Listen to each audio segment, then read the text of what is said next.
They just, even though Of course, it's DEI always is, black though. Yeah, they interpret it as black. Anytime they're talking, it's about us. Yeah. Paul Mooney said it best. I'm going to tell you why white folks are mad. White folks are mad because got away. Got away. Got away. It's because they don't have slaves anymore. He goes, when we was free, we didn't have no jobs. When we were slaves, we had 12 jobs. He said, imagine if slavery was to come back, they'd be like, oh, welcome home. Welcome back. We haven't seen you in a long time. Your room is exactly the way we left it. Paul Mooney he was right. That's the reason, because all the wars in America were fought because of slavery. Right. Yeah. They wanted to keep what was the economy was slavery. Yeah. The first thing on Wall Street was slaves. Yeah. And so that's the whole thing. It's always about us. Yeah. Anytime they talk sideways, it's always us in the peripheral. When they go DEI, it means black people. To them. But the thing is, the thing that's so crazy is that functionally, affirmative action and DEI mainly benefited white women. So we didn't even benefit disproportionately. We actually didn't. And now but we are being hurt disproportionately, because when they say we're getting rid of DEI, it's interpreted by these C-suites as fire all the black people. Yeah, and then I don't know if the lower courts or something, but I know the Fourth Circuit ruling reshaped the organization and approach of DEI, right? I think going up against what Donald Trump was trying to do with DEI, was there a change and movement in that? I mean, to me, it almost doesn't matter what the courts say, because the way that companies are interpreting it, the way Hollywood is interpreting it, you're hearing all these stories out of Hollywood. Just don't greenlight black stories. Right. Just don't hire black actors. Period. My sister's an actress. You know, June Carroll, by the way, hire her if you're making a movie. She's amazing. But I mean, it's like they're hiring fewer of us. They're giving fewer of our scripts green lights. They're giving fewer of our making fewer of our stories. Everything they wanted to do. Because they interpret black. And it's not even that Trump, signed a law saying you can't hire black people, but this is the way people are complying. Well, that's just, it's always been in them. They're like,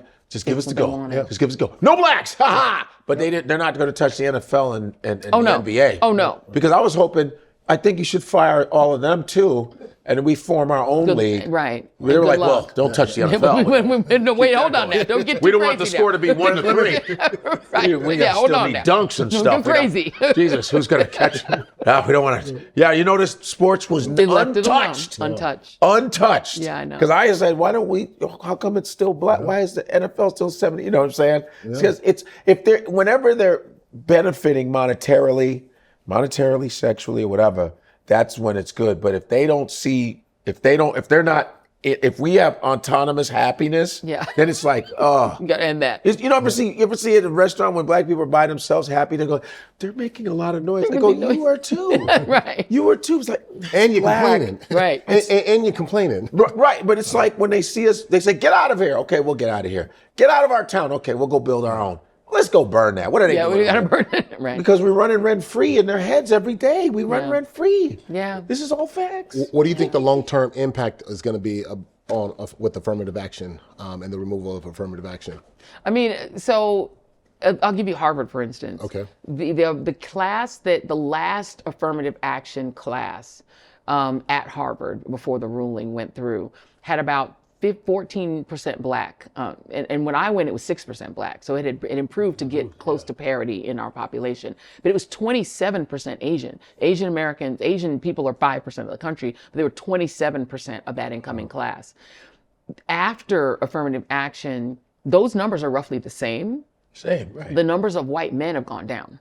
Yeah. And so it hasn't worked out. And so now you're seeing the Stephen Millers of the world look at these elite universities and not see the number of white men increasing. And now they want those universities investigated. But what they're leaving out of the story is that for a generation, people like Stephen Miller, people like the late Charlie Kirk, have been telling white men, don't go to college. They've been telling him it's a waste of money. It's an indoctrination factory to turn you into a liberal, to make you woke. And so white men are self-selecting out of college. And so now when you open up the opportunity to go to Harvard, the people who are prepared to go to Harvard, who are busting their ass in high school trying to get good grades, are immigrant kids who they're chasing away.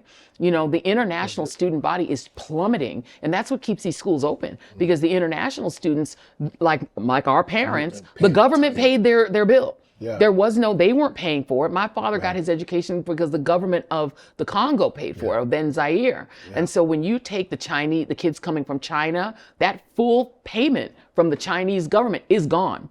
And the American kids who need student loans, who in many cases aren't even prepared for college, you're now whittling it down and you're expecting white men to carry the burden. I mean, if you think, if I was a white guy, I'd be kind of offended. You want me to be all the pilots. You want me to be all the people in the Defense Department. You want me to do all the jobs. I got to be every job. I got to go to all the Harvards. I got to do all these things. And I've been told for a generation, don't even go to college at all. So a lot of these guys are not even prepared. So they're not even qualified. There's a lot that qualified. A lot of them are mediocre anyway. So they weren't prepared. And so it's like they expected that this would mean that Harvard would now be like 80% white men. It isn't. The majority of college students in America are women.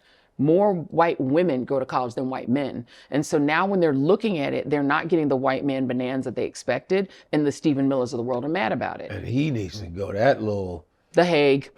That's one place he should be, The Hague. He thinks he's so dope. And I think, and there's a lot of, did you notice the first person to get a PhD is W.B. Du Bois, right? Du Bois, yeah. But at Harvard. If you notice when you were in Harvard, there was just legacy people where they were like dumb people. Absolutely. It's like, you dumb as hell. Some of the dumbest people I met in the world were people at Harvard who were legacies. The smartest people I met, Ketanji Brown Jackson, I went to college with her. She was a year behind me. Smartest person I ever met.